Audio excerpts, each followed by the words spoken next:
Last class में हम लोग कंटिन्यूटी पे डिस्कशन कर रहे थे, एक्सप्रेशन भी कर रहे थे। तो इसमें डीपीपी 6 और 7। तो डीपीपी 6 में पहले आप लोगों को डाउट है, डीपीपी 6 के डाउट और 1/x + 2⁻1/x - 2।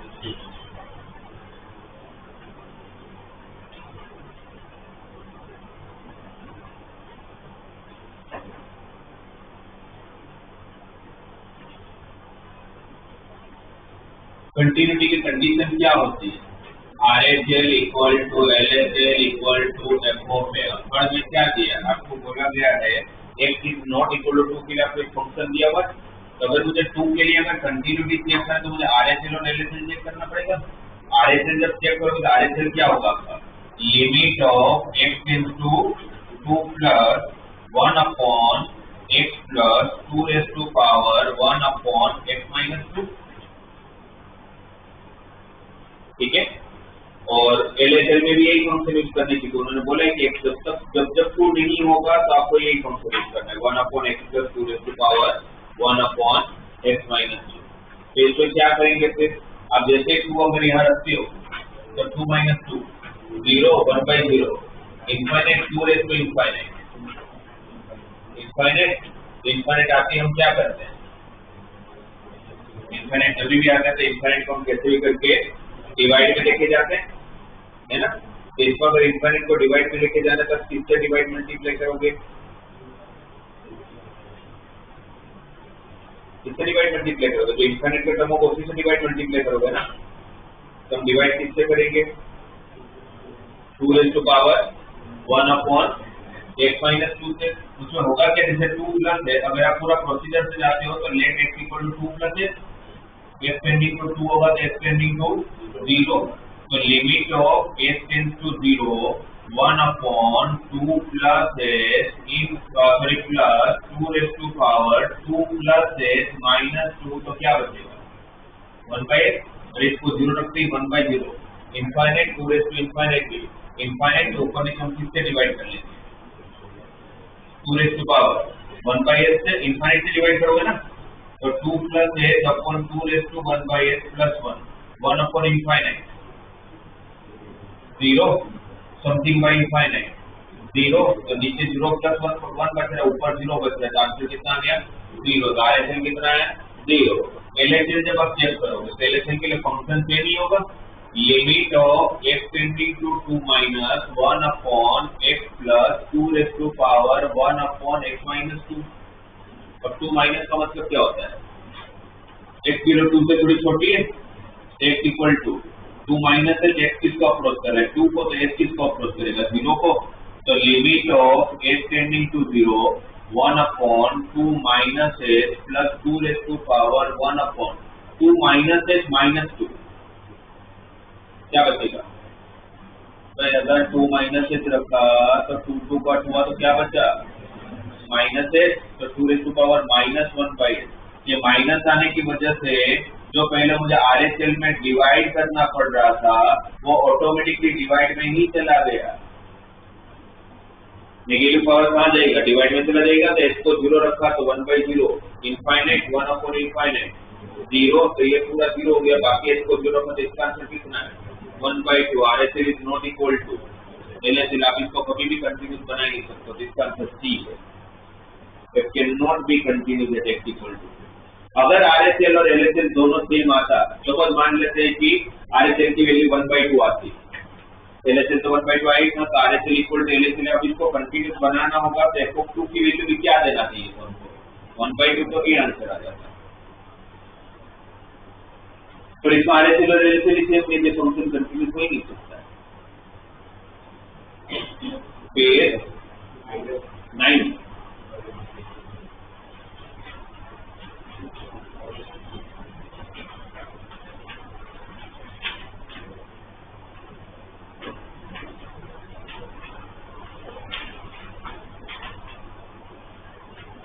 आपको 9 क्वेश्चन में बोल दिया है कि function is continuous at x equal to 0। तो अगर कंटिन्यूस तो देखने में क्या दिया हुआ है अपने को, RHS equal to LHS equal to f of 0। RHS right limit का answer limit of extending to 0 plus क्या है function x minus d raise to x plus cos 2x divided by x square.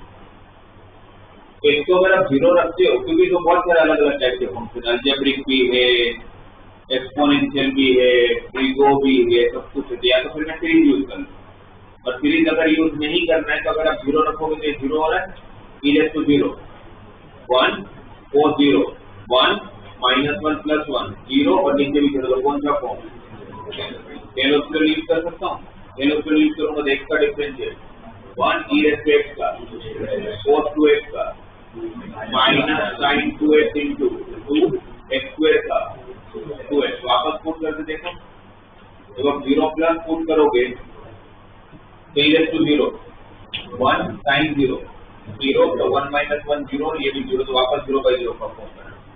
वापस एक का differentiate, तो वापस differentiate करोगे तो 1 का differentiate e raise to x का e raise to x sine 2x का cos 2x इंटू टू, तो 2 इंटू 2 4 डिवाइडेड बाई 2x का 2। अब तो डायरेक्टली 0 रख सकता हूँ, e रेज़ टू 0 की वैल्यू 1, क्या बताइए -1 इनपुट 0 की वैल्यू 1, तो -1 -4 -5/2। तो अगर इसको कंटिन्यूस करना है तो f(0) को क्या होना पड़ेगा, क्योंकि आगे के लेवल से इसमें सेम ही आएगा आंसर, सेम इसलिए आएगा पर दोनों में सेम ही फंक्शन यूज होना है। और f(0) की वैल्यू कंटिन्यूस होने के लिए f(0) को भी सेम होना पड़ेगा। f(0) किसके बराबर होगा, -5/2 के बराबर। पहला वाला +5/2 दिया हुआ है ना, तो गलत हो गया। अब f(0) मुझे पता चल गया कि क्या है -5/2, तो -5/2 का दिया है -2.5 का दिया है -3, तो वो भी गलत हो गया। अब f(0) का आपको क्या पता करना है, फ्रैक्शनल पार्ट, वो कितना दिया हुआ है -0.5, वो भी गलत है क्योंकि किसी का फ्रैक्शनल पार्ट नेगेटिव होता ही नहीं। फ्रैक्शनल पार्ट का रेंज ही क्या है 0 to 1, तो D सही होगा। बट फिर भी अगर चेक करना है तो f(0) का दिया है तो -5/2 का दिया है -3 और -2.5 का फ्रैक्शनल पार्ट कितना होता है, बीच में माइनस है क्या, इंटू है, तो इंटू है, ओके। तो -3 इंटू 0.5 मतलब 1/2, तो आंसर इज -3/2 या तो -1.5। तो ठीक है, कंटिन्यूटी की condition RHL equal to LHL equal to f of a,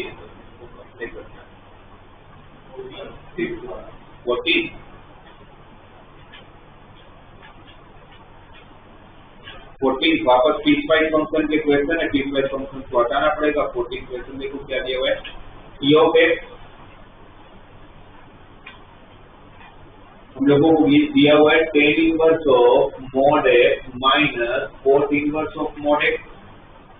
f of x दिया हुआ है sorry gif of x divided by gif of x plus 1। अरे x प्लस 1 से gif में तो मैं 1 को बाहर निकाल सकते हैं, जैसे कभी भी किसी भी वैल्यू को निकाल सकते हैं, कब निकाल सकते हैं, हम इंटीजर में से कोई भी नंबर को बाहर किया कब निकाल सकते हैं, जब वो इंटीजर वैल्यू, तो 1 तो इंटीजर वैल्यू है तो बाहर ले लिया। इनटू में क्या दिया हुआ है, फ्रैक्शनल पार्ट ऑफ x, फिर h ऑफ x क्या दिया हुआ है, mod of g of f of x है ना, h ऑफ x क्या दिया हुआ है, mod of g of f of x। और पूछा गया है कि नीचे में से कौन सा सही है, और आपको सारे के सारे ऑप्शन में 0 के लिए चेक करना है। तो 0 के लिए जब चेक करोगे किसका चेक करना है, h का, ओके। तो h का चेक करोगे तो पहले h का फंक्शन बनाना पड़ेगा। एक बनाएंगे ग्रेटर देन 0 के लिए और एक बनाएंगे लेस देन 0 के लिए। g of f of x, g of f of x ये है, लेस देन 0 होगा तो f ऑफ x क्या बन जाएगा, पहले वो चेक कर लेते हैं। g का डोमेन कौन है, f ऑफ x है ना, तो नेगेटिव वैल्यू में f ऑफ x क्या बनेगा, लेस देन 0, 0 से छोटी वैल्यू का दिया है -1, ये क्या हो जाएगा -1, 0 से छोटी वैल्यू का दिया है -1, तो -1 प्लस 1, नीचे 0 आ रहा है, मतलब ये तो इनफाइनाइट का अप्रोच कर रहा है। g ऑफ इनफाइनाइट आ गया, इनफाइनाइट आप यहाँ डालोगे tan इनवर्स इनफाइनाइट की वैल्यू 5/2, cos इनवर्स इनफाइनाइट की वैल्यू 0, तो tan इनवर्स इनफाइनाइट क्या बना था 5/2। अगर x ग्रेटर देन 0 पे चेक करेंगे तो 0 से बड़ी वैल्यू का दिया है 0 और नीचे 0 प्लस 1 तो 1 होगा, राइट। तो 0 है तो पूरा 0 ही हो जाएगा, ये पूरा 0 हो गया। इस 0 को हम पुट करेंगे g ऑफ x के अंदर, tan इनवर्स 0 cos इनवर्स 0 5/2, आगे माइनस भी है, -5/2 उसका मॉड है प्लस 5/2। लेस देन 0 में भी क्या आ रहा है आंसर 5/2, ग्रेटर देन 0 में भी क्या आ रहा है आंसर 5/2। अब अगर इसको कंटीन्यूअस बनना है तो किसके लिए वैल्यू चेक करनी है आपको, h ऑफ 0 के लिए।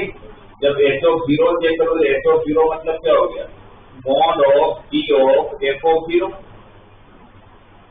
f of 0। अगर यहाँ 0 को मुझे 0 का दिया है 0 ही हो जाएगा, ये पूरा 0 ही बन गया, ये पूरा 0 हो गया, तो g ऑफ 0 बन गया।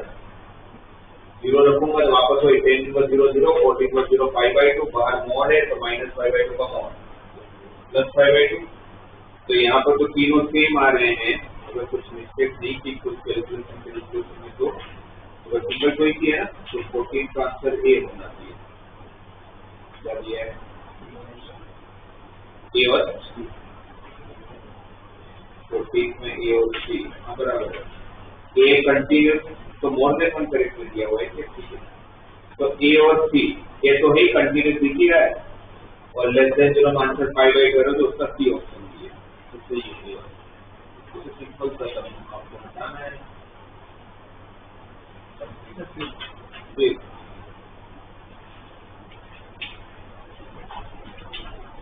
फंक्शन को तो कम कर दो, क्या करना है? फंक्शन को कम करना है, तो हमेशा फंक्शन को कम करना है, दिमाग नहीं लगाना है, फंक्शन को कम करना है जितना कर सकते हो। अगर बहुत सारे फंक्शन है, क्या क्या दिया हुआ है और किसके लिए चेक करना है? 5/2 के लिए फंक्शन दिया है कि 5/2 पे कंटिन्यूस है, मतलब RHL और LHL सेम है,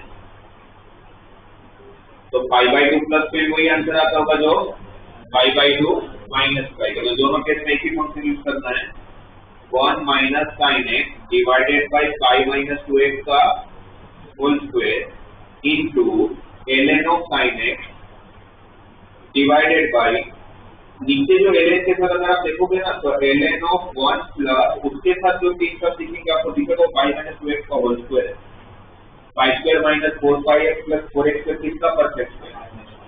पाई माइनस 2x का होल स्क्वायर। अब ln की प्रॉपर्टी के हिसाब से हमारे पास लिमिट की प्रॉपर्टी होती है कि ln 1 plus x by x 1 हो जाता है, पर तब जब लिमिट लगाए तो वो वेरिएबल 0 बनना चाहिए। तो प्रूव करके देखते हैं, इसको पाई/2 रखूंगा तो पाई/2 तो पाई माइनस पाई 0 हो रहा है, मतलब प्रॉपर्टी अप्लाई हो सकता है। तो डिवाइड में क्या जरूरत पड़ेगा? पाई माइनस 2x का होल स्क्वायर, अगर इससे डिवाइड करोगे तो सामने तो यहाँ पर स्क्वायर था उसको पावर 4 कर देता हूँ। अब जब लिमिट लगाऊंगा तो इसका आंसर 1, इसका आंसर 1 हो गया, इसको हटा दो, लेकिन z फंक्शन हटा मेरे पास। अब मेरे पास क्या बचा? 1 minus sine x, ln sine x को हम कुछ कर नहीं सकते और तो सिंपलीफाई होगा भी नहीं। 1 माइनस साइन एक्स में एक काम करते हैं, ये साइन एक्स 1 माइनस साइन की फॉर्मूला होती है आपके पास, 1 के साथ कौन फॉर्मूला रहता है, तो साइन को क्या लिखोगे? क्या लिखेंगे साइन को? cos ऑफ पाई/2 माइनस एक्स, 1 माइनस 4 की formula 2 sine square into half ना। कभी भी 1 के साथ प्लस में या माइनस में फॉर्मूला देगा कौन? cos ही देगा और कोई दे ही नहीं सकता। इसीलिए हम क्या करेंगे, 1 माइनस साइन को cos में लिखते हैं, उसकी फॉर्मूला लगा दे, तो ऊपर क्या है 2 साइन स्क्वायर पाई/4 माइनस x/2।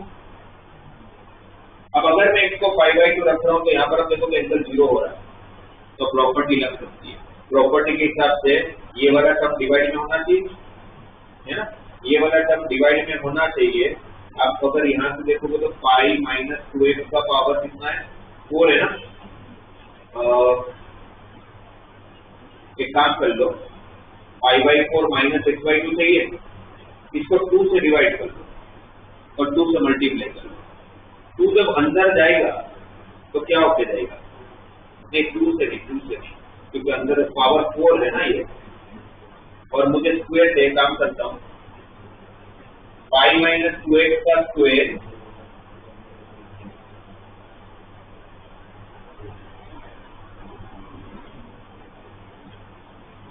यहाँ पर पावर 4 था, जबकि मुझे यहाँ पर स्क्वायर की जरूरत थी, तो मैंने वो स्क्वायर अलग कर दिया। अब यही टर्म मुझे डिवाइड में चाहिए, पाई/4 माइनस x/2, तो अंदर आपको पाई/4 माइनस x/2 चाहिए, तो 4 से डिवाइड करोगे ना इसको, 4 से अगर डिवाइड करोगे तो पाई/4 माइनस x/2 आ जाएगा आपके तो। और आपने किससे डिवाइड किया देखा जाए, किससे डिवाइड किया? 16 से, 4 का स्क्वायर 16 से, तो 16 से डिवाइड किया तो सामने 16 से मल्टीप्लाई भी करूंगा।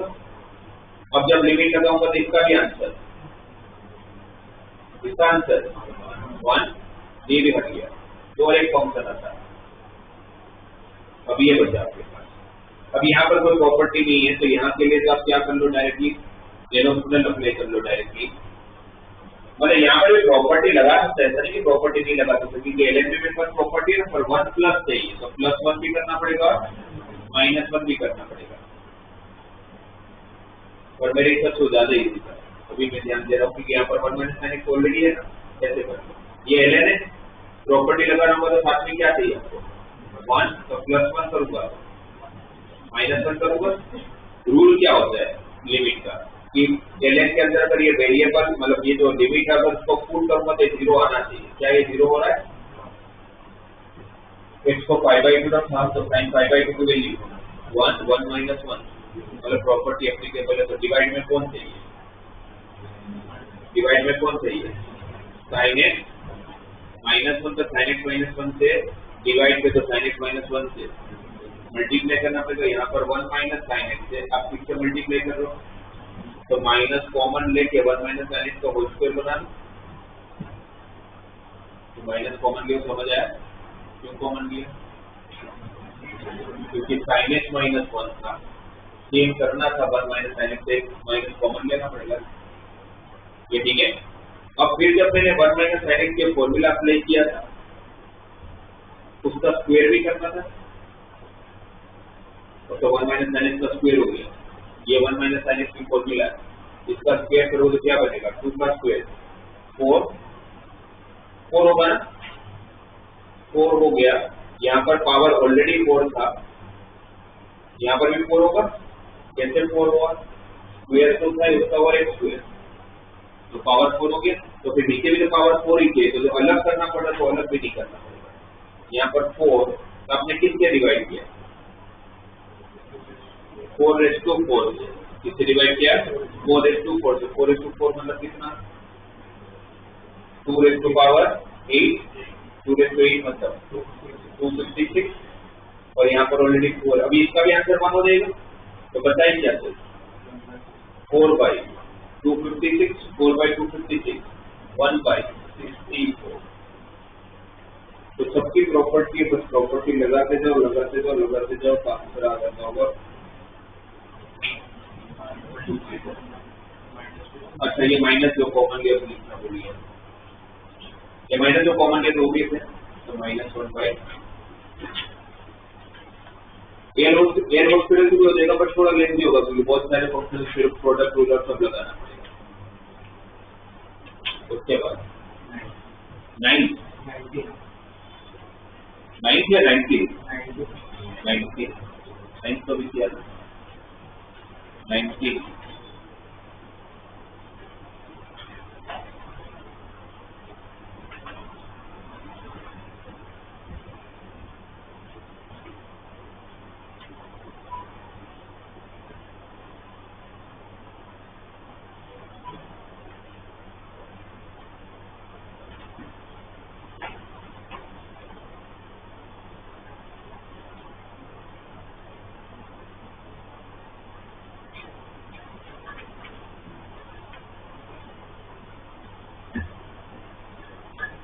देखो ना 19 f of x equal to x/2 minus 1, f of x equal to x/2 minus 1, indicate all the correct alternative. अपने को ढूंढना है कि इसमें से कौन सा सही है। तो फर्स्ट वाला ऑप्शन क्या है, tan of f of x and 1/f of x both are continuous, मेरे को तो both are discontinuous।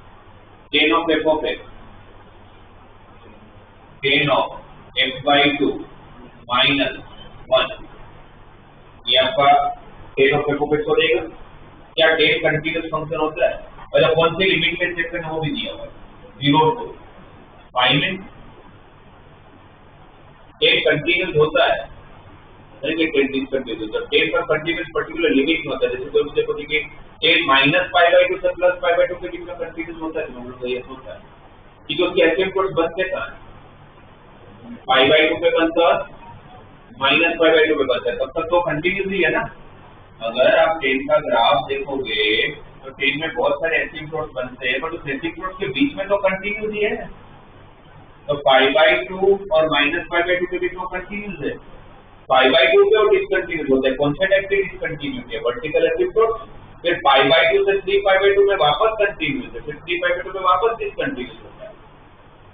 तो ये हमेशा डिसकंटिन्यूस ऐसा नहीं है, वो पर्टिकुलर रेंज में कंटिन्यूस होता है, राइट। तो हम लोग को क्या करना पड़ेगा, ये ऑलरेडी अगर रेंज दिया हुआ तो इसका एंगल देख लेते हैं।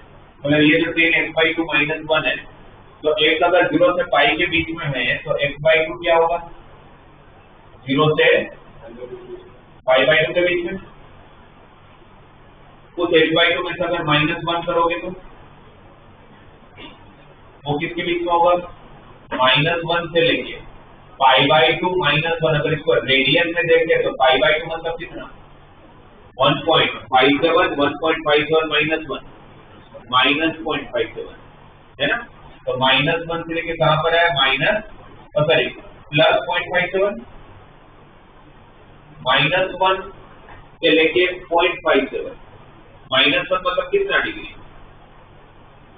1 रेडियन कितना डिग्री होता है, 57 डिग्री 16 मिनट 22 सेकंड। तो -1 रेडियन कितना होगा, -57 डिग्री 16 मिनट 22 सेकंड। तो 11 में याद करने को बोला आप लोग को। तो और ये 0.57 है, तो 0.57 भी आपका 57 डिग्री से तो छोटा ही होगा। और हमें ये पता चल रहा है कि -90 डिग्री से लेके +90 डिग्री के बीच में तो ये कंटिन्यूस होता ही है। -90 से +90 डिग्री से तो कंटिन्यूस होता है, और ये -90 से +90 के बीच में है ना। -1 मतलब कितना डिग्री हुआ था, -57 डिग्री 16 मिनट 22 सेकंड। ये 0.57 है, 1 रेडियन 57 डिग्री होता है, तो 0.57 उससे तो छोटा ही होता होगा। तो अभी तो ये फंक्शन कंटिन्यूस है, tan कंटिन्यूस है इस रेंज में जो दिया हुआ है, और उसी रेंज में अपने को चेक करना है। पर 1/f(f)(1/f)(f)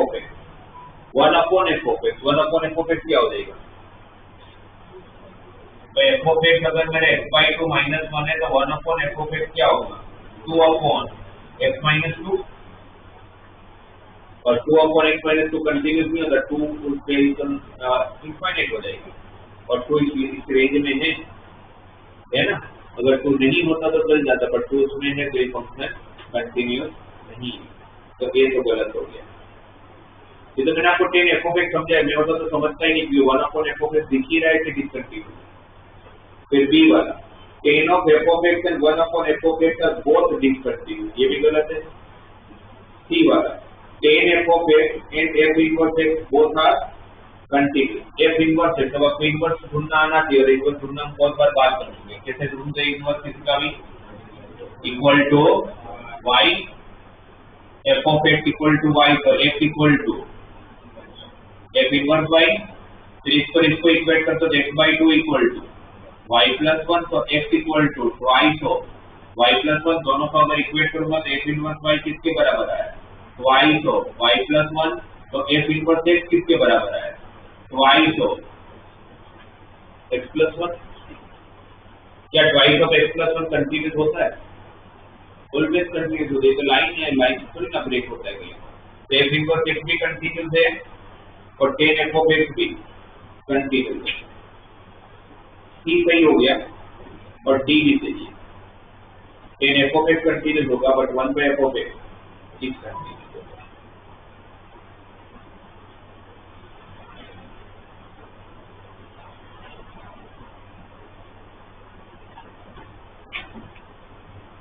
और फिर इसमें देगी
ओके, देखो ना यहाँ पर ध्यान दो।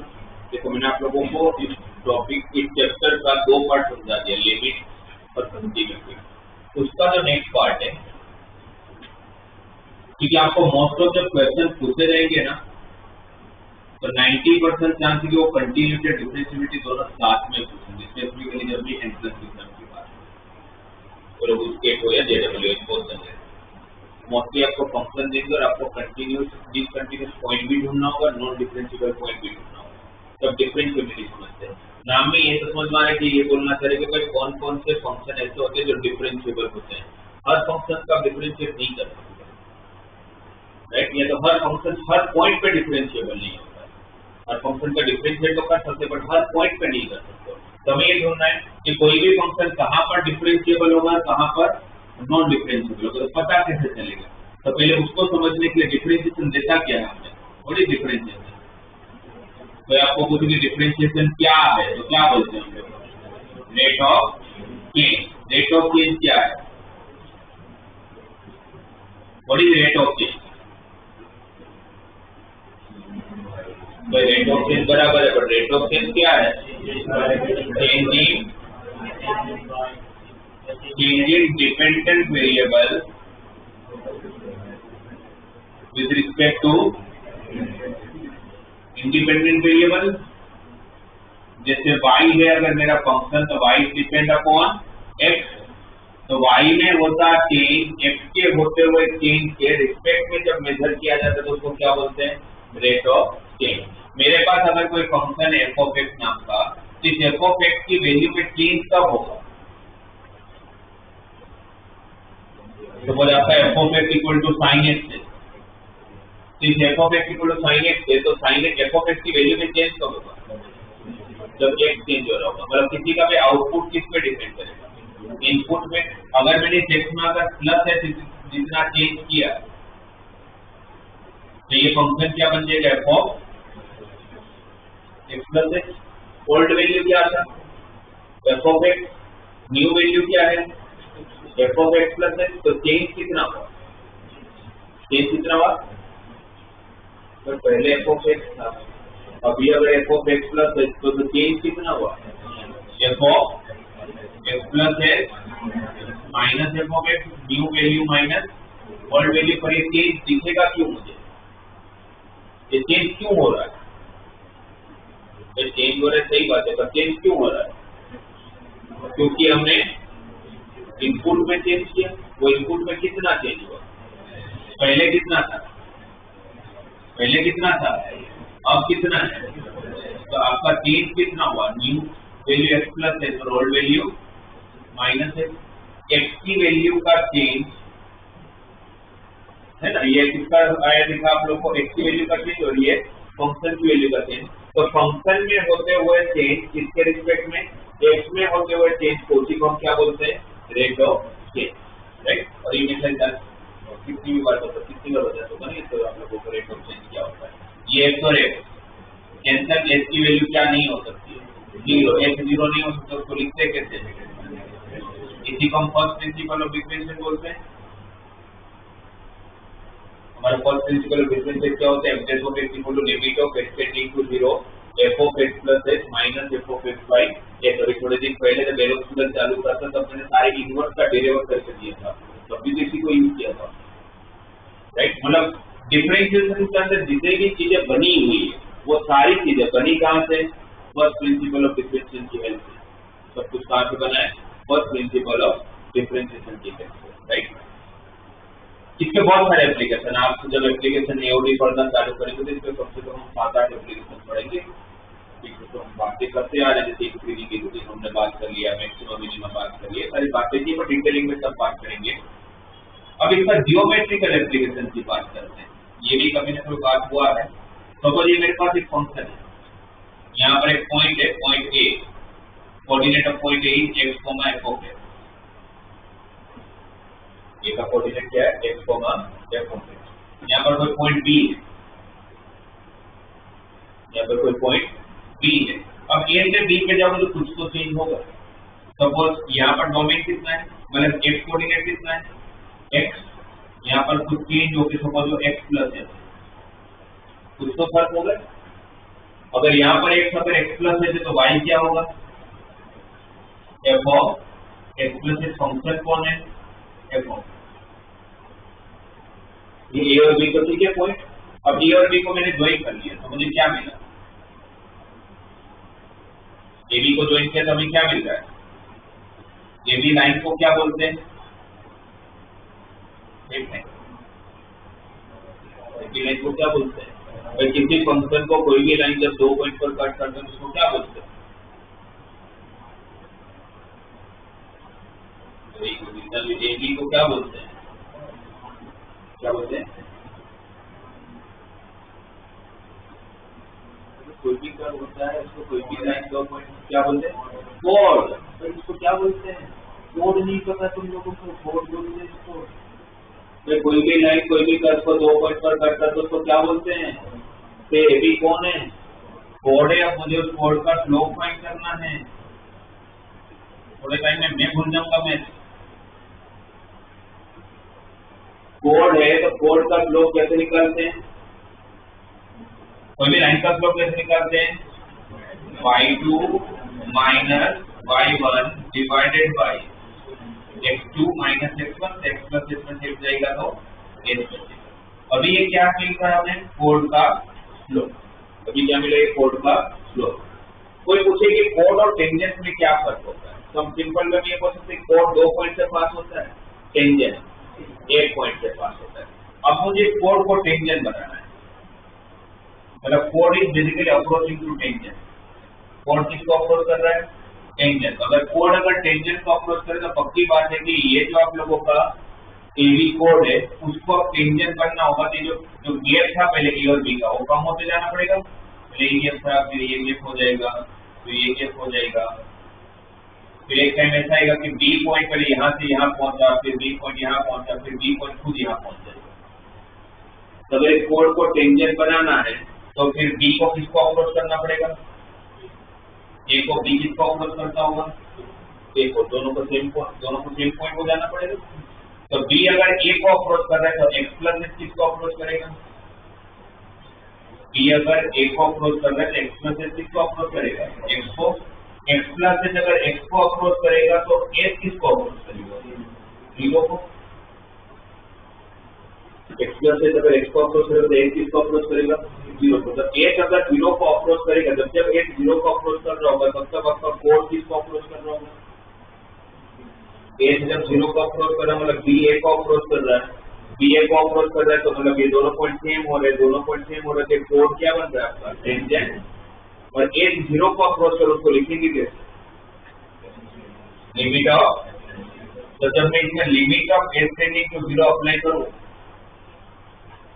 तो जो पहले कोड का स्लोप दे रहा था, अभी तक ये कोड का स्लोप दे रहा था ना, जब तक h tending to zero apply नहीं हुआ था, जब तक एच जीरो को अप्रोच कर रहा है ये नहीं अप्लाई कर रहे थे तब तक ये किसका स्लोप दे रहा था? कोड का। जैसे एच जीरो को अप्रोच कर रहा है वो अप्लाई करेंगे तो एक कोड अब क्या बन जाए? टेंजेंट। तो यह कोड का स्लोप नहीं देगा, ये किसका स्लोप देगा? टेंजेंट का स्लोप देगा। और ये जब पता चला कंसेप्ट है भाई ये तो टेंजेंट का स्लोप देगा, फिर पता चली तो फर्स्ट प्रिंसिपल है। तो फिर क्या पता चला? किसी भी फंक्शन का जब आप डिफरेंशिएट करते हो तो हमें क्या मिलता है? टेंजेंट का स्लोप मिलता है। डीवाई बाई डी एक्स मुझे जियोमेट्रिकली क्या देता है? तो उनका स्लोप ऑफ टेंजेंट देता है। क्या देता है आप लोगों को? स्लोप ऑफ टेंजेंट देता है। तो ये भी एक एप्लीकेशन है डिफरेंशिएशन का। अब किसी भी फंक्शन का जब आप डिफरेंशिएट करते हो तो हमें क्या मिल जाता है? जियोमेट्रिकली उस कर्व पे होने वाले हर टेंजेंट का स्लोप मिलता है। y² इक्वल टू 4x अगर आपके पास एक पैराबोला है और अगर आपको बोला जाए कि y² equal to 4x parabola पे 4,4 से पास होने वाला टेंजेंट का इक्वेशन फाइंड करना है, तो अगर हम लोग कॉनिक सेक्शन का कंसेप्ट अगर यूज करें तो पॉइंट फॉर्म यूज कर लूंगा। पॉइंट फॉर्म में क्या है? चेंजेस y² की जगह पर क्या था? y² की जगह पर y2 y1, x की जगह पर x प्लस x1 by 2। ये 2 to the 4, ये 2 to the 4 तो क्या मिल रहा है आपको? 2y इक्वल टू ये मेरा टेंजेंट इक्वेशन है। इसमें हमने कौन सा कंसेप्ट यूज किया? Point form. मतलब कॉनिक सेक्शन का पॉइंट फॉर्म यूज करिए। अब मुझे उस टाइम पर तो पॉइंट को भी याद ही नहीं आता है, पर फिर भी मुझे टेंजेंट का इक्वेशन फाइंड करना है। टेंजेंट है तो एक लाइन, अगर टेंजेंट एक लाइन है तो कोई भी लाइन का इक्वेशन फाइंड करने के लिए क्या चाहिए? Point and slope. क्या दिया हुआ है, क्या नहीं है, तो स्लोप कैसे निकालूंगा? जब इसका डिफरेंशिएट करूंगा, जब मैं इसका डिफरेंशिएट करूंगा तो वाई स्क्वायर का differentiation 2y divide by 4x का 4, तो dy by dx equal to 4 by 2y, तो 2 बाई y। ये जो 2 बाई y है वो इस कर्व पे कितने टेंजेंट होंगे? कितने टेंजेंट होंगे?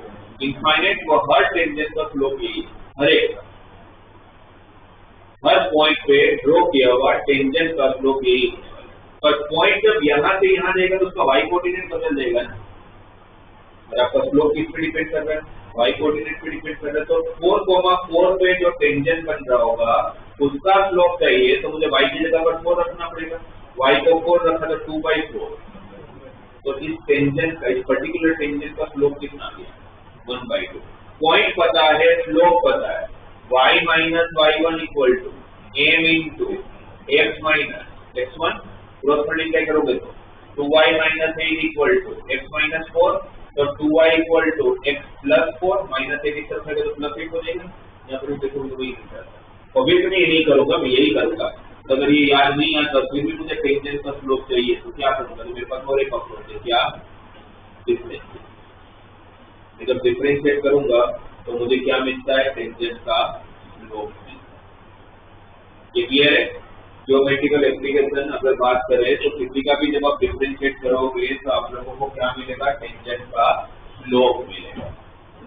अब हमने पता किया कि फर्स्ट प्रिंसिपल हमारा टेंजेंट का स्लोप है, ये फर्स्ट प्रिंसिपल ही था, राइट? अब जब आप लोग टेंजेंट बना रहे होंगे तो टेंजेंट का कोई भी पॉइंट से बना सकते। अभी मैंने बी को कहां पर शिफ्ट किया? ए पे। अभी उल्टा भी हो सकता था, ए को बी पे भी तो शिफ्ट कर सकता था, है ना? जरूरी थोड़ी है कि हमेशा बी ए पे शिफ्ट होगा, ए भी तो बी पे अप्रोच करेगा। तो इसलिए हम एक काम करते हैं, ये ए का तो कोऑर्डिनेट क्या था? x, f of x। यहाँ पर कोऑर्डिनेट था x plus h, f of x plus h। मैं x प्लस h को कुछ नाम दे देता हूँ, तो टी नाम दे देता हूँ, कुछ वैल्यू होगा ना इसका, तो x प्लस h को क्या नाम देते हैं? टी नाम देते हैं। अगर x प्लस h को अगर टी नाम दे दिया तो ये जो आप लोगों का फर्स्ट प्रिंसिपल था f dash of x equal to limit of x tending to 0 f of x plus h minus f of x divided by h। मैंने x प्लस h को क्या नाम दिया है? t। तो x प्लस h को t नाम दिया, तो इसका पुट करूंगा तो f of x plus h क्या हो जाएगा? t minus f of x, original function, उसका कुछ करूंगा नहीं। x प्लस h को अगर आपने t नाम दिया तो h कितना? x प्लस h अगर आपका t है तो h कितना? t माइनस x, तो h आपका हो गया t माइनस h। h किसको अप्रोच कर रहा है? 0 को। if h is approaching to 0, if h is approaching to 0, तो x किसको अप्रोच करेगा? t को।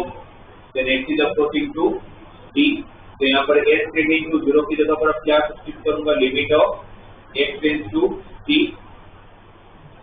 फर्स्ट प्रिंसिपल को लिखने का और एक तरीका बता रहा हूँ, क्योंकि जरूरी नहीं है कि आपका जब टेंजेंट बनाओगे या तो जब लिमिट होगा तो h हमेशा 0 को ही अप्रोच कर देगा। टेंजेंट आप कहीं पर भी बना सकते हो ना, कोई भी पॉइंट पर। तो मैं आपको जनरल स्टेटमेंट बना के दे रहा हूँ, मैं कोई भी पर्टिकुलर पॉइंट पे जब आपको टेंजेंट बनाना हो।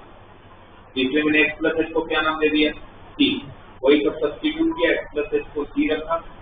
h 0 को अप्रोच कर रहा है तो x किसको अप्रोच करेगा? t को। x टेंडिंग टू c, और ये t है तो ये f डैश ऑफ t हो गया। इसको क्या बोलते हैं? f dash of t। और मोस्टली आप लोगों की बुक में या रेफरेंस बुक में ये जो है ना फॉर्मूला, पहले फर्स्ट प्रिंसिपल है तो फर्स्ट प्रिंसिपल है, ये भी फर्स्ट प्रिंसिपल है, ये भी फर्स्ट प्रिंसिपल, उसी को तो लिख रहा हूँ मैं। बट मोस्ट ऑफ बुक में नहीं, कोई फॉर्म में लिखा हुआ है। ऊपर से माइनस कॉमन लिया है, नीचे से माइनस कॉमन लिया, क्योंकि वो एफ ऑफ एक्स पहले बोलने की आदत होती है अपने को, इसलिए उन लोगों ने ये किया होगा। अदरवाइज इसका कोई लॉजिक नहीं है। तो f dash of c equal to limit of x tending to c f of x minus f of c upon x minus। ये भी मेरा फर्स्ट प्रिंसिपल है, ये भी मेरा फर्स्ट प्रिंसिपल है। बस दोनों में फर्क ये कि ये हमेशा h जीरो को अप्रोच करने वाली बातें हो रही है और यहाँ पर x कोई भी कांस्टेंट को अप्रोच कर सकता है। जब आपको डिफरेंशिएशन का कुछ डेरिवेशन चाहिए, किसी फॉर्मूला बनाना है, कोई रूल बनाना है, वो सब कुछ यहाँ से बनाना है। और जब मुझे किसी की डिफरेंशिएबिलिटी चेक करनी होगी तो वो यहाँ से बनाना है, क्योंकि डिफरेंशिएबिलिटी जरूरी थोड़ी का हमेशा जीरो पे टेंजेंट बना रहा है। इसीलिए हम अब ये यूज करेंगे।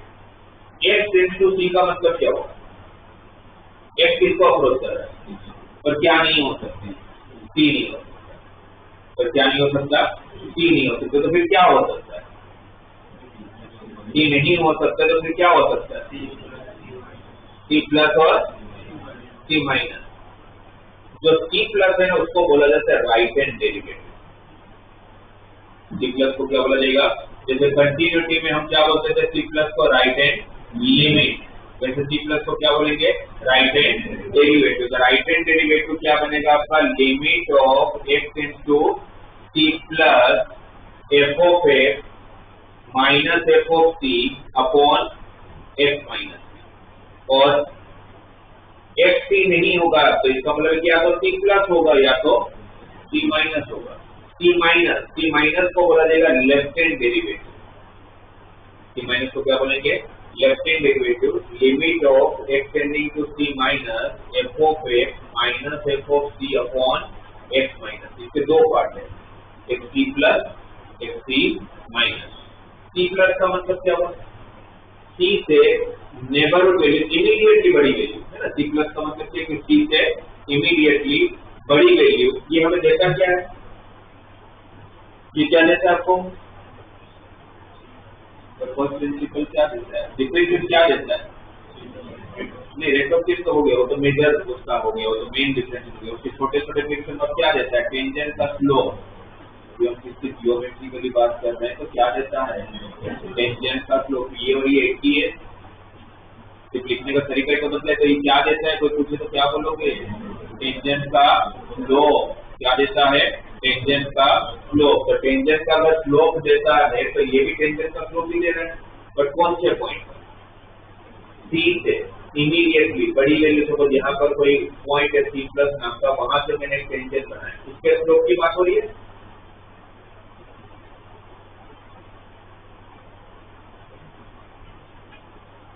ना। c से इमीडिएटली बड़ी वैल्यू पे एक टेंजेंट बनाया, मैं उसके स्लोप की बात कर रहा हूँ। c माइनस का मतलब क्या होगा? c से इमीडिएटली छोटा पॉइंट जहां से आपने टेंजेंट बनाया वो उसकी बात हो रही है, ये c माइनस है। अब मुझे ये बताइए, c प्लस से जो मैं टेंजेंट बनाऊंगा और c माइनस से मैं टेंजेंट बनाऊंगा, वो सारे अप्रोच किसको करते होंगे? c पे बनाए गए टेंजेंट को अप्रोच कर रहे होंगे। टेंजेंट को अप्रोच नहीं करोगे, टेंजेंट के स्लोप को अप्रोच करोगे। तो ये क्या देता है? टेंजेंट थोड़ी देते हैं, क्या देता है? ऐसे थोड़ी इसको सोल्व करते हो तो टेंजेंट का इक्वेशन मिल जाता है। इससे तो सिर्फ क्या मिलता है? तो इससे जो आप लोगों ने जब ये अप्लाई करोगे तो c प्लस से बनाया गया टेंजेंट का स्लोप मिलेगा। इसको जब अप्लाई करोगे तो c माइनस से बनाया गया टेंजेंट का स्लोप मिलेगा। वो दोनों टेंजेंट किसको अप्रोच कर रहे हैं? c पे बने गए टेंजेंट को अप्रोच कर रहे हैं। टेंजेंट को अप्रोच कर रहे हैं मतलब c पे बने गए टेंजेंट के स्लोप को अप्रोच कर रहे हैं। करेक्ट।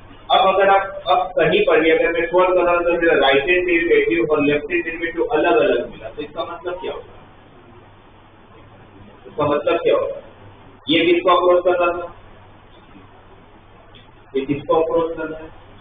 c पे बनाए गए टेंजेंट को अप्रोच कर रहा है। ये किसको अप्रोच कर रहा है? c पे बनाए गए टेंजेंट को अप्रोच कर रहा है। राइट। अगर राइट हैंड डेरिवेटिव अगर मेरा 2 आया मान लेते हैं, तो इसका मतलब क्या हुआ कि c पे बनाया गया जो टेंजेंट होगा उसका स्लोप किसको अप्रोच कर रहा है? 2 को। और इसका आंसर 1 है। इसका मतलब क्या हुआ? c पॉइंट पर बनाए गए टेंजेंट का स्लोप किसको अप्रोच कर रहा है? एक ही टेंजेंट का स्लोप 2 को भी अप्रोच कर रहा है और वही टेंजेंट का स्लोप 1 को भी अप्रोच कर रहा है। एक टेंजेंट के दो स्लोप आए। क्या ये पॉसिबल है? ये पॉसिबल नहीं। इसका मतलब क्या होगा? कि अगर RHD और LHD अगर सेम नहीं आता तो टेंजेंट ही नहीं बन रहा होगा। अगर टेंजेंट नहीं बन रहा है तो स्लोप भी नहीं होगा, और स्लोप नहीं होगा तो डिफरेंशिएशन भी नहीं होगा, क्योंकि अगर डिफरेंशिएट हुआ तो स्लोप देगा ही देगा। और किसका स्लोप देगा? टेंजेंट का स्लोप देगा। तो अगर टेंजेंट नहीं है तो स्लोप नहीं होगा, स्लोप नहीं है तो डिफरेंशिएशन नहीं होगा। इट मीन कि किसी भी फंक्शन को डिफरेंशिएबल होना है तो वो तभी हो सकता है जब उसका राइट हैंड डेरिवेटिव का आंसर और लेफ्ट हैंड डेरिवेटिव का answer same. This is the condition of differentiability. और कोई पूछे कि क्यों RHD और LHD सेम होना जरूरी है, अलग है तो क्या प्रॉब्लम है, तो क्या बोलोगे? RHD और LHD अलग अलग आ रहा है तो क्या बोलोगे? एक ही टेंजेंट के दो स्लोप हो रहा है और जो पॉसिबल नहीं है, इसीलिए RHD और LHD को सेम ही होना पड़ेगा तो ही कोई भी फंक्शन डिफरेंशिएबल हो सकता है। तो ये आपकी डिफरेंशिएबिलिटी की कंडीशन आ गई। तो अब आपको किसी का डिफरेंशिएबिलिटी चेक करना है तो RHD करना है, और RHD मतलब पूरा लिमिट ही तो है, उनकी लिमिट नहीं आता, ये नहीं होगा, राइट? RHD करना है, LHD करना है, चेक करना है सेम RHD है, ठीक है? अगर सेम आ गया तो फंक्शन डिफरेंशिएबल है, अगर सेम नहीं आए तो फंक्शन डिफरेंशिएबल नहीं। मैं यहाँ पर एक ग्राफ बना रहा हूँ, सिर्फ आपको ये बताना है कि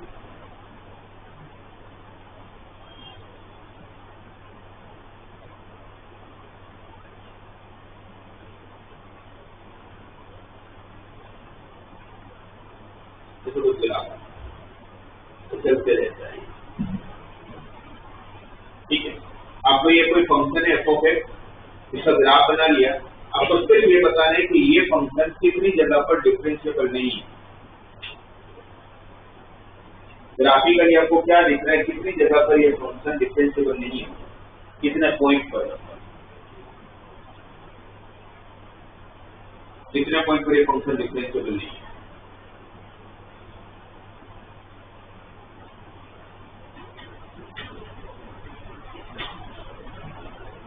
तो 1% बातें भी आपको समझ आई होगी जो चिल्ला चिल्ला के बोल रहा हूँ, तो आप लोग आराम से बता दोगे कि इतने पॉइंट पर डिफरेंशिएबल नहीं है।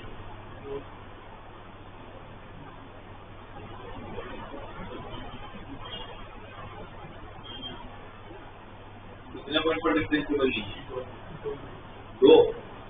कौन से दो?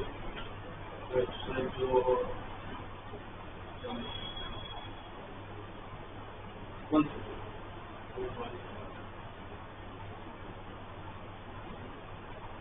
दो आंसर है नहीं, जो भी आपको पता है कौन से दो आप बता दो। अच्छा, मुझे अभी भी कुछ समझ नहीं आप लोगों को, वापस पूछ रहा हूँ, डिफरेंशिएशन क्या देता है? स्लोप नहीं देता। डिफरेंशिएशन टेंजेंट का स्लोप देता है। डिफरेंशिएशन क्या देता है? टेंजेंट का स्लोप देता है। तो अगर डिफरेंशिएशन अगर हो रहा है तो वहाँ टेंजेंट बनता होगा। डिफरेंशिएशन कहाँ नहीं होगा? डिफरेंशिएशन अगर टेंजेंट का स्लोप देता है तो कौन से पॉइंट होंगे जहाँ पर फंक्शन डिफरेंशिएबल नहीं है? जहाँ पर टेंजेंट नहीं बनता। ऐसा तो होगा नहीं कि एक टेंजेंट दो स्लोप दे रहा है, तो बोलेंगे बोले कि होगी तो वहाँ टेंजेंट नहीं बनता है।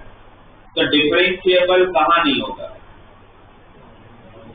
डिफरेंशिएबल कहाँ नहीं होगा? कौन से पॉइंट पर?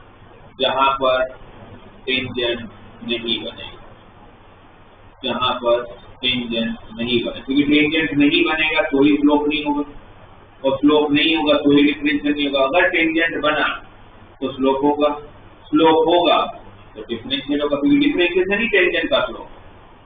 डिफरेंशिएशन जो है वही आपका टेंजेंट का स्लोप होता है, दोनों एक ही है, दोनों सिनोनिम से समझ लो। Differentiation equal to slope of tangent. तो अगर डिफरेंशिएशन नहीं है इट मीन वहां टेंजेंट बनेगा नहीं। तो मुझे अब वापस पूछ रहा हूँ, ये फंक्शन कितनी जगह पर डिफरेंशिएबल नहीं है? ये फंक्शन में कहाँ कहाँ पर आपको टेंजेंट नहीं बनते दिख रहा है? कितने? 4। कौन से 4? पहले से पॉइंट ही गायब है, तो यहाँ तो स्लोप बनेगा, सॉरी टेंजेंट ही नहीं बनेगा। तो एक चीज का कंफर्म होगी, जहां पर फंक्शन डिसकंटिन्यूअस है यहाँ पर डिसकंटिन्यूअस है, जहाँ डिसकंटिन्यूअस है वहां पर टेंजेंट नहीं बनेगा। टेंजेंट नहीं बनेगा तो स्लोप नहीं होगा, स्लोप नहीं होगा तो डिफरेंशिएबल नहीं होगा। तो यहाँ पर डिसकंटिन्यूअस है, यहाँ पर डिसकंटिन्यूअस है, तो इन दोनों पॉइंट पर फंक्शन 100% डिफरेंशिएबल नहीं होगा। यहाँ पर डिफरेंशिएबल नहीं होने का रीजन फंक्शन इनकंटिन्यूअस। अगर कोई मुझे पूछे कि ऐसे ऐसे पॉइंट बता दो हमें कि जहाँ पर फंक्शन डिफरेंशिएबल नहीं होता, तो पहला जो डिसकंटिन्यूअस पॉइंट, वहाँ पर फंक्शन डिफरेंशिएबल नहीं होता। दूसरा, और कहाँ पर टेंजेंट नहीं बनेगा? कॉर्नर पॉइंट, क्योंकि टेंजेंट हमेशा कहाँ बनता है? कर्वेचर पे। टेंजेंट कभी भी पॉइंट पे नहीं बनता है, टेंजेंट कहाँ बनता है? कर्व पे टेंजेंट बनता है। इसलिए जहाँ पर कॉर्नर पॉइंट है, ये पॉइंट यहाँ पर टेंजेंट नहीं बनेगा। तो सेकंड, कॉर्नर पॉइंट, जहाँ पर स्टार्ट पॉइंट कॉर्नर पॉइंट बनेगा वहां पर टेंजेंट नहीं बनता होगा, टेंजेंट नहीं बनेगा तो स्लोप नहीं होगा, स्लोप नहीं होगा तो डिफरेंस नहीं होगा, राइट। ये चार तो मुझे पहले से आपसे एक्सपेक्टेशन था कि बोल दोगे, पर तो पहले बोल नहीं पाए, क्योंकि टेंजेंट क्या है, वापस अगर डिफरेंशियल क्या वही वापस पूछो तो क्या बोलोगे? क्या होता है? टेंजेंट का स्लोप। तो कोई पूछे वापस सेकंड क्वेश्चन की डिफरेंशिएबल कब नहीं होगा, क्या बोलोगे? जहाँ टेंजेंट नहीं बनेगा। टेंजेंट कहाँ नहीं बनेगा? जहाँ डिसकंटिन्यूअस पॉइंट होगा, जहाँ पर कॉर्नर पॉइंट होगा। इसमें और एक पॉइंट है, वहां पर भी फंक्शन डिफरेंशिएबल नहीं है, टेंजेंट बन रहा है तो भी ये बना। क्यों? बिकॉज ये y एक्सिस है, खुद ये टेंजेंट बन रहा है, एक्सिस पर कितना डिग्री बनाना होगा? 90। एक्सिस पर कितना डिग्री बनेगा? 90। और ओरिजिनल परस्पेक्टिव से तो स्लोप तो tan थीटा होता है, थीटा 90 बना, tan 90 अनडिफाइंड, tan 90 अनडिफाइंड। इसलिए जहां पर वर्टिकल टेंजेंट बनेगा वहां उस पर्टिकुलर पॉइंट पे भी वर्टिकल टेंजेंट मतलब y या तो y को पैरेलल, जो y को पैरेलल होगा वो भी x के साथ तो 90 डिग्री बनेगा और x के साथ 90 बनेगा, तो tan 90 की वैल्यू अनडिफाइंड हो जाएगा, तो वर्टिकल टेंजेंट। ये भी ऐसे 3 पॉइंट है जहां पर फंक्शन नॉन डिफरेंशिएबल होगा। अगर मुझे ग्राफ आता हो या ग्राफ दे दिया जाए और मुझे चेक ही करना हो कि कहां पर फंक्शन डिफरेंशिएबल नहीं होगा, तो मेरे से पॉइंट होंगे, तो मुझे RHD LHD नहीं करना है। पर हर एक का ग्राफ नहीं आता होगा ना, आपको दिख रहा है कि कैसे कैसे फंक्शन का ग्राफ बनाना पॉसिबल भी नहीं है। तो फिर उस केस में अगर मुझे मैथमेटिकली चेक करना है तो मैं कैसे चेक करूंगा? RHD और LHD। अगर RHD और LHD सेम हुआ तो फंक्शन डिफरेंशिएबल होगा, वरना फंक्शन डिफरेंशिएबल सेम नहीं है तो डिफरेंशिएबल नहीं होगा। ठीक है। अगर मुझे ग्राफ आता तो मुझे इसकी जरूरत ही नहीं है, और अगर ग्राफ नहीं आता तो मुझे इसकी जरूरत है। आपको ऐसा कोई फंक्शन पता है जो, वैसे तो बहुत सारे होते हैं, पर उसमें से कोई जो आपको पता है वैसा पूछ रहा हूं मैं, कि जो कंटिन्यूअस तो होता है पर डिफरेंशिएबल नहीं होता? एक ऐसा फंक्शन जो कंटिन्यूअस तो होता है पर डिफरेंशिएबल नहीं होता?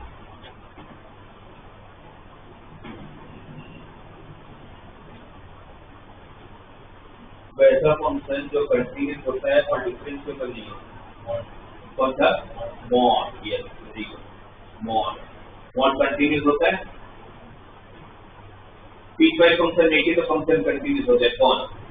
मॉड। पर मॉड डिफरेंशिएबल नहीं होता। क्यों नहीं होता? बिकॉज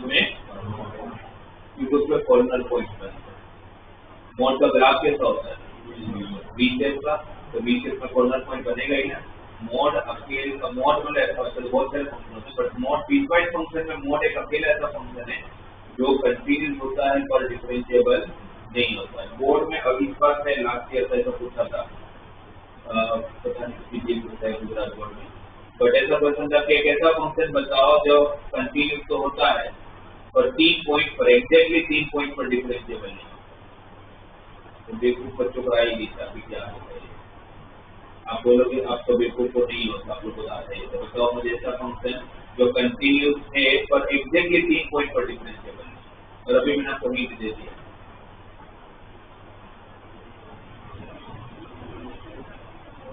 एक ऐसा फंक्शन जो कंटिन्यूअस तो होता है पर एग्जैक्टली 3 पॉइंट पर डिफरेंशिएबल नहीं होता।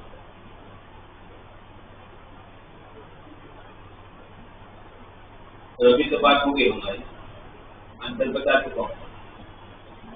ऐसा फंक्शन जो कंटिन्यूअस तो होता है पर एग्जैक्टली 3 पॉइंट पर डिफरेंशिएबल नहीं होता। इतना क्या सोच रहे हो? जैसे लगा था कि मैं क्वेश्चन बोलूंगा ना उसको बिना लोग आंसर दे देंगे। क्या बोलते हैं? तीनों सेम ही पॉइंट होते हैं, कंटिन्यूअस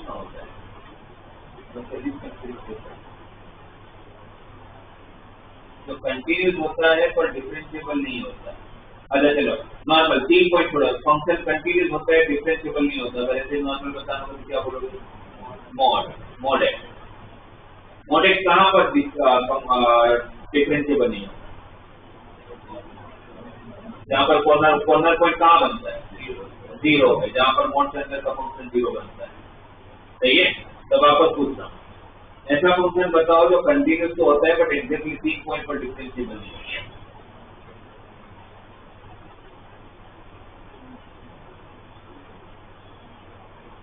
अगर आंसर भी बता दूंगा ना पूरा फिर पूछूंगा वापस से बता तो नहीं बता पाऊंगा।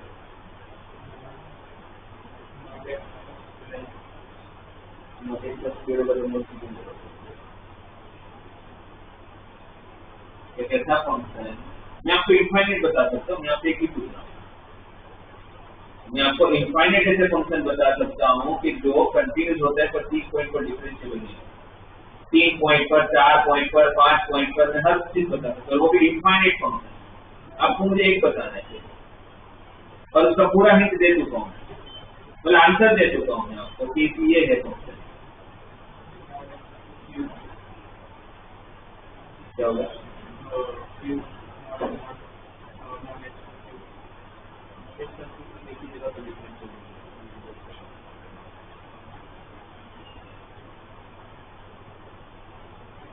अच्छा चलो वापस दूसरी जगह लिख दे तो सब कुछ पता चल जाए। भाई मुझे फंक्शन डिफरेंशिएबल वहां नहीं होता जहां पर कॉर्नर पॉइंट बनता है।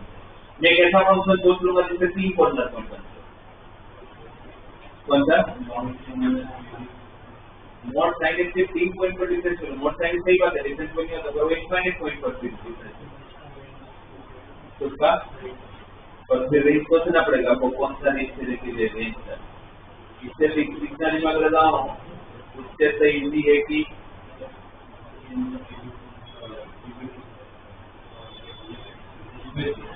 मॉड के अंदर एक क्यूबिक इक्वेशन बना लो जिसके 3 रियल रूट्स भी होने चाहिए, वो भी कर सकते हो।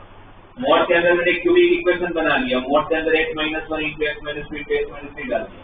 ये 3 जगह पर कॉर्नर पॉइंट बनाएंगे 1 2 3, फिर x - 1 x - 2 x - 3 को फिर ब्रैकेट ओपन करना पड़ेगा। पर वहां तक भी क्यों करना, डायरेक्टली ऐसे ही बोल दो ना कि भाई 3 कॉर्नर पॉइंट बनाएंगे तो mod x + mod x - 1 + mod x - 2 हो गया। इतना नहीं बता पाया। अरे तो कोई भी चीज बना दो ना, क्या मतलब? ये 3 कॉर्नर पॉइंट देगा 0 पे, 1 पे और 2 पे। और मॉड कंटिन्यूस होता ही है, ये कंटिन्यूस होगा पर एग्जैक्टली 3 पॉइंट पर ही differentiable. Mod is the common example which is continuous but not differentiable, and the reason behind the not differentiable is corner. Clear है?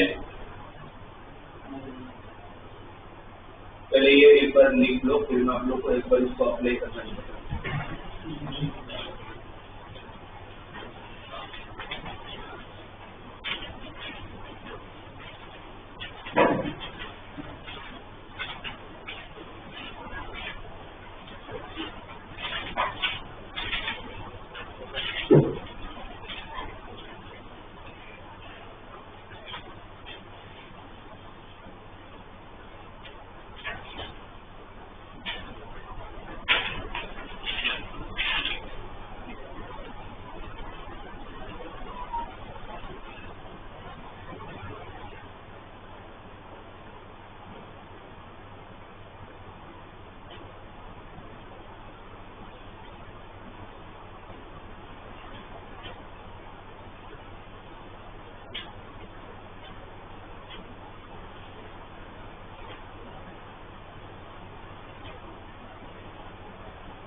लिखा तुमने? अब तो एक बार मैं आप लोगों को बोर्ड में कैसे एक्सप्लेन करूँगा आप लोग ये बता दें। आपको जैसे फंक्शन मैंने सामने लिख रखा है आपके f of x equal to x square into sine 1 by x when x is not equal to 0। If x equal to 0 then we have to use the equal to, right. अब मुझे check करना है कि function differentiable है या नहीं। हमारी differentiability हमेशा वही चेक होती है जहाँ पर फंक्शन ब्रेक होता है। फिर डिफरेंशिएबिलिटी हो, कंटिन्यूटी हो या लिमिट एक्सटेंशन, ये सब चेक कहाँ पर करना होता है? जहाँ पर फंक्शन ब्रेक हुआ है। फंक्शन कहाँ पर ब्रेक हुआ है? 0 पे। तो आपको डिफरेंशिएबिलिटी किसके लिए चेक करनी है? 0 के लिए। तो 0 पे जब चेक करोगे तो सबसे पहले राइट हैंड डेरिवेटिव या लेफ्ट हैंड डेरिवेटिव, ऑर्डर कोई भी हो सकता है, तो राइट हैंड डेरिवेटिव से चालू करना है। सबसे पहले आप लोगों को राइट हैंड डेरिवेटिव की फॉर्मूला लिख लेनी है। सी कौन है इस केस में? सी मतलब जिसके लिए आपको चेक करना है। सी एक वैल्यू है ना जिसको हम टेंजेंट बना रहे हैं। तो यहाँ पर हमारा टेंजेंट कहाँ पर बनाने की बात हो रही है कि 0 पे आप बना पाओगे कि नहीं बना पाओगे, ये आपको बताना है। तो x टेंडिंग टू 0 प्लस क्या हमारा first principle? F of x minus f of c. C कौन है? 0 divide by x minus 0। F of x minus f of 0 divide by x minus 0। तो 0 प्लस में इसलिए कौन सा फंक्शन यूज करें? फर्स्ट वाला, ये वाला ना। तो क्या हो जाएगा? Limit of x tending to 0 plus x square into sine 1 by x f of 0 की वैल्यू इक्वल टू 0 के मुझे आंसर ऑलरेडी क्या दिया हुआ है? 0 ही दिया हुआ है, तो वो तो 0 पता ही है। Divided by x minus 0। ये स्टेप समझ आया? ये वाला वही वहां पर है ना, RHD वही लिखा है। तो C क्या है जिसके लिए चेक करो? अगर ये 1 होता तो यहाँ पर f of 1 divide by x minus 1 आता। 2 के लिए चेक करना होता है f of 2 और यहाँ पर x माइनस 2 आता। ठीक है, फंक्शन हो गया 0 0 तो कोई फर्क नहीं पड़ता। Limit of x tending to 0 plus ऊपर x square sin 1 by x, नीचे x एक बार x कट होगा तो क्या बचेगा? x sin of 1 by x। क्या बचेगा? x sin of 1 by x। Now अब जैसे अपना पूरा प्रोसीजर होता था, x टेंडिंग टू 0 प्लस है तो let x equal to 0 plus h, फिर x is approaching to 0, therefore h is also approaching to 0। तो क्या हो गया? ये limit of h tends to 0, x की जगह पर क्या रखोगे? 0 प्लस h तो x, तो h into sin of 1 by h। तो बचेगा। अब जब मैं x को 0 रखूंगा यहाँ पर तो sin 1 बाई 0, क्या sin हमसे 0 लेगा? बिल्कुल लेगा, क्योंकि जो यूनिट सर्कल से बना है। पर एंगल क्या हो जाएगा? इनफाइनाइट पर क्या हमें पता है वो इनफाइनाइट एंगल क्या होता है? तो पता नहीं है। इसका मतलब क्या हुआ कि sin एक्सेप्ट तो कर लेगा, बट हमें वो इनफाइनाइट एंगल नहीं पता होने की वजह से हम क्या बोलेंगे? sin 1 by is rotating between -1 to 1। ये किसके बीच में रोटेट करता रहेगा? -1 से 1 के बीच में। और इनटू में कौन है? x को जब 0 पर यहाँ पर से रखा होगा 0 इनटू जो वैल्यू होगी उसको लिखेंगे रोटेटिंग बिटवीन -1 to 1, बट 0 के साथ यहाँ पर कोई भी वैल्यू है क्या फर्क पड़ता है? आंसर तो क्या हो जाएगा? 0। तो मेरा RHD का आंसर कितना आ रहा है अभी? 0। RHD कितना है? 0। अच्छा, ये x स्क्वायर की जगह पर अगर सेम क्वेश्चन में x होता तो अगर x स्क्वायर की जगह पर अगर x होता तो क्या फर्क पड़ता? यहाँ पर x स्क्वायर की जगह पर x होता, यहाँ पर x स्क्वायर जब x होता तो ये x और ये कैंसिल हो जाता, तो सिर्फ क्या बचता? sin 1 by x। और वो sin 1 बाय x किसके पीछे रोटेट करता है? तो मेरे पास RHD नहीं है तो मैंने ढूंढता ही नहीं। मैं उसको पहले ही बोल देता फंक्शन डिफरेंशिएबल नहीं है, क्योंकि माइनस और 1 के बीच में रोटेट करता रहेगा। जब तक एग्जैक्ट वैल्यू नहीं पता होगा तब तक आप RHD कैसे पता करोगे? मतलब RHD को किसके साथ इक्वेट करोगे, है ना? इसको बचाया किसने अभी तक? तो इस टेक्स्ट ने। अभी तक ये x जो बच गया था ना उसकी वजह से वो RHD का वैल्यू है। अब RHD आगे तब क्या चेक करेंगे? LHD limit of x tends to 0 minus f of x minus f of 0 divide by x, जो दोनों में सेम फॉर्मूला, बस एक में c प्लस होता है एक में c माइनस होता है। 0 माइनस के लिए कौन सा फंक्शन है? Same x square into sin of 1 by x, f of zero की वैल्यू, एफ ऑफ जीरो की वैल्यू 0 डिवाइड बाई एक्स, लिखेंगे कैसे? अच्छा एक्स एक बार कट हो जाएगा, तो लिमिट एक्सटेंडिंग टू 0 माइनस क्या बचा, x into sine 1 by x, और फिर लिखेंगे कैसे, let x equal to 0 minus x, if x tending to 0 then s is also tends to 0, तो limit of s tends to 0, x की जगह पर क्या आ जाएगा, minus S into sine of minus 1 by S, x को minus S रखा होगा, ये साइन का माइनस बाहर जाएगा तो वो माइनस और ये माइनस प्लस हो जाएगा, तो क्या बचा, limit of s tends to 0 s into sine of 1 by S, s into sine of 1 by x, और वो जो s into sine 1 by x है उसमें जब जीरो रखोगे तो ये जीरो होगा, बट ये किसकी भी रोटेट करेगा, बट वो इंटू में जीरो होने की वजह से इसका भी आंसर कितना आएगा, जीरो आ जाएगा, तो आपका आरएसडी भी जीरो आया, आपका एलएसडी भी जीरो आया, तो RHD equal to right hand derivative equal to left hand derivative, therefore given function is differentiable at x equal to, जो हमें चेक करके बताना क्योंकि डिफरेंशिएबल होगा या नहीं।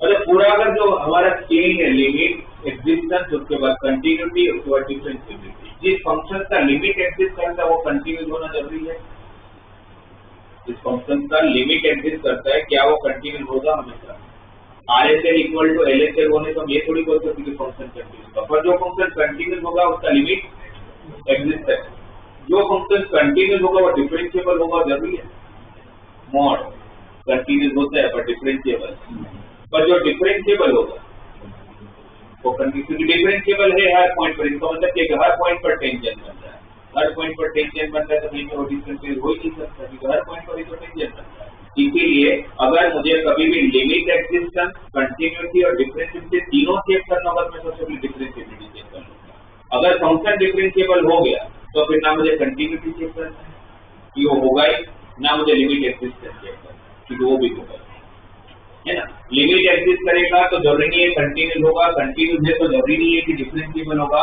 बट उल्टा ऑलवेज ट्रू है, अगर डिफरेंशिएबल है तो कंटिन्यूस भी होगा, कंटिन्यूस है तो लिमिट भी एग्जिस्ट करता। ये जो मैंने आपको यहाँ पर दिया एक्सप्लेनेशन आपकी टेक्स्ट बुक का एक क्वेश्चन है, इसी तरह से आपको एक्सप्लेन करना है, कोई अगर क्वेश्चन आ भी जाता है तो और एक आपको बता दो, suppose mod x plus mod of x minus 1 है, बोला इसकी डिफरेंशिएबिलिटी चेक करो, क्या ये फंक्शन डिफरेंशिएबल है नॉन डिफरेंशिएबल है, मॉड है नॉन डिफरेंशिएबल है, कहाँ पर नॉन डिफरेंशिएबल है, जीरो है, और वहां आपको एक्सप्लेन करना है, तो पहले तो फंक्शन बनाना पड़ेगा कि कहाँ ब्रेक होगा, कहाँ ब्रेक होगा, जीरो पे, और तो तीन केस क्या बनेंगे, less than zero, between 0 and 1, और लास्ट में है ना 0 और 1 में ये ब्रेक होगा तो तीन केस बनेंगे ना, 0 से छोटी वैल्यू, 0 और 1 के बीच में, और 1 से बड़ी वैल्यू, लेस देन 0 होगा, अगर लेस देन 0 होगा तो फंक्शन क्या बनेगा, लेस देन 0 होगा, ये पॉजिटिव या नेगेटिव, तो आगे क्या लगेगा, माइनस, ये पॉजिटिव या नेगेटिव, तो आगे क्या लगेगा, माइनस, तो क्या बन गया फंक्शन माइनस एक्स प्लस 1, तो 1 minus 2x, if x is between 0 and 1 then this x is positive और this one x, तो क्या हो जाएगा x, अच्छा पॉजिटिव है तो मोड की जरूरत ही नहीं है, नेगेटिव है तो आगे माइनस लगेगा, तो x माइनस एक्स प्लस 1, तो क्या हो जाएगा 1, x अगर ग्रेटर देन 1 है तो बोथ आर पॉजिटिव, दोनों में मोड की जरूरत नहीं है तो 2x माइनस, ये हुआ।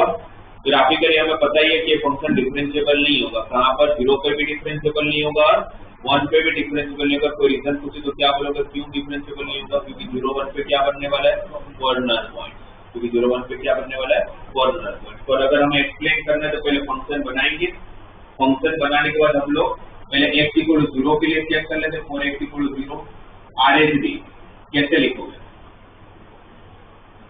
Limit of x tends to 0 plus f of x minus f of 0 divide by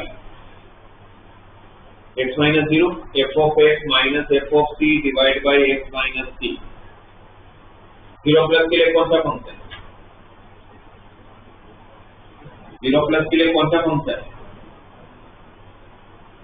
भाई 0 से बड़ी वैल्यू का तो कौन सा फंक्शन लूंगा? 1। भाई 0 प्लस है तो कौन सा फंक्शन? 1। तो यहाँ पर आप लोगों का 0 प्लस के लिए 1 हो गया। f ऑफ 0 को इसमें 0 रख देते हैं। 0 का मोड 0 रखा तो माइनस 1 का मोड 1 डिवाइड बाय x ऊपर ही 0 आ गया, नीचे तो 0 प्लस है कोई, तो आप लोग का आंसर क्या है? RHD का 0। LHD लेते हैं, limit of x tends to 0 minus f of x minus f of 0 divide by x minus 0। 0 minus में कौन सा फंक्शन? 0 माइनस में कौन सा फंक्शन? ऊपर वाला है ना। 0 से छोटी वैल्यू में 1 माइनस 2x, तो f ऑफ x हो गया 1 माइनस 2x। f ऑफ 0 की वैल्यू 1 डिवाइडेड बाय x, ये 1 और ये 1, बट क्या बचा? Minus 2x by x। कितना आंसर आया? क्योंकि दोनों में डायरेक्टली कांस्टेंट वैल्यू आ गई, इसलिए वो 0 प्लस है इतना, 0 माइनस इतना, वो सब करना नहीं पड़ता। RHD is not equal to LHD, therefore function is not differentiable at x equal to 0। और ग्राफिकली मैं बता था कि 0 के कॉर्नर पॉइंट मिलने वाला है तो डिफरेंशिएबल नहीं होगा। ये मैं जो आपको बता रहा हूँ ये पूरा हम लोग का एक्सप्लेनेशन कैसे होगा, बोर्ड में मार्क्स चाहिए, तो ऐसे सब कुछ लिखना पड़ेगा अपने को। और फिर अब 4x इक्वल टू 1 के लिए जब चेक करूंगा तो कैसे लिखें? RHD limit of x tends to 1 plus f of x minus f of 1 divided by x minus 1। अब c का काम कौन कर रहा है? c कौन है? 1। अब 1 प्लस पे कौन सा फंक्शन? 1 प्लस पे कौन सा function? 2x minus 1। f of 1 की वैल्यू x को अगर 1 रखा तो 1 का मॉड 1, यहाँ 1 माइनस 1 0 हो गया, 1 का mod 1 divide by x minus 1। ऊपर क्या बन रहा है? क्या बन रहा है ऊपर? 2x माइनस 2, तो x कॉमन, 2 कॉमन ले लूंगा तो नीचे का x माइनस 1 और ऊपर का x माइनस 1 तो कर लिया, तो RHD का आंसर कितना आ गया? 2। LHD चले जाते हैं, limit of x tends to 1 minus f of x minus f of 1 divide by x minus 1। पहले तो फर्स्ट प्रिंसिपल लिखने का RHD LHD, फिर f ऑफ x में कौन सा फंक्शन है? 1 से छोटी वैल्यू के लिए 1 माइनस, तो 1 से छोटी वैल्यू के लिए कौन सा फंक्शन है? ये वाला। तो 1 माइनस का फंक्शन ही कौन है? 1। और f ऑफ 1 की वैल्यू 1 1 माइनस 1 0, 1 का मॉड 1 ही होगा डिवाइडेड बाय x माइनस 1। ऊपर 1 माइनस 1 आया तो 1 माइनस 1 है तो आंसर ही 0। ऊपर 1 माइनस 1 है तो आंसर ही 0। तो आप लोगों का RHD is not equal to LHD। RHD और LHD सेम नहीं आ रहा, तो 1 पे भी फंक्शन डिफरेंशिएबल नहीं है। ग्राफिकली क्यों डिफरेंशिएबल नहीं है 1 पे? क्योंकि 1 पे कॉर्नर पॉइंट मिल रहा है। सही है, ये एक्सप्लेन करना है सब्जेक्टिव अप्रोच है। ऑब्जेक्टिव अप्रोच है तो मैं ये सब करता ही नहीं। सपोज मुझे कॉर्नर पॉइंट नहीं भी पता होता तो फिर मैं ऐसे ही कर लेता ना, ये मेरा फंक्शन बन गया, मैं डायरेक्टली इसका डिफरेंशिएट करता, f ऑफ x निकालता, 1 माइनस 2x का डिफरेंशिएट, 1 का 0 माइनस 2x का डिफरेंशिएशन, माइनस 2 कब? जब x लेस देन 0 है। 1 का डिफरेंशिएट 0 कब? जब x 0 और 1 के बीच में, ग्रेटर देन 1 में 2x माइनस 1 का डिफरेंशिएशन 2 कब? x जब ग्रेटर देन 1 है। तो 0 के लिए जब चेक करते तो 0 का LHD लेस देन 0, तो 0 का LHD कितना है? माइनस 2। देख लो 0 का LHD कितना था? माइनस 2। 0 का RHD तो ये वाला यूज करता तो उसका आंसर कितना है? 0। 1 का RHD तो 1 का RHD का आंसर 2 आएगा। 1 का LHD का आंसर 0 आएगा। ये तो इतनी मेहनत करनी पड़ेगी तो मार्क्स चाहिए, वहां पर सब्जेक्ट है तो लिखना पड़ेगा। अदरवाइज आप डायरेक्टली डिफरेंशिएट करके भी पता कर सकते हो, ग्राफ नहीं भी बनाओ। क्लियर है? तो कोई भी एक क्वेश्चन लिख के रख लो कि भाई एक्सप्लेन करना होगा तो कैसे करोगे।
तो फिर यहाँ पर एक क्वेश्चन लिखा है, इसमें बोला है एफ ऑफ एक्स के दो पार्ट बने हुए हैं, एक एक्स दिया हुआ है, ये कब यूज करना है when x is less than equal to 1, और बोला x square plus b x plus c कब यूज करना है when x is greater than 1।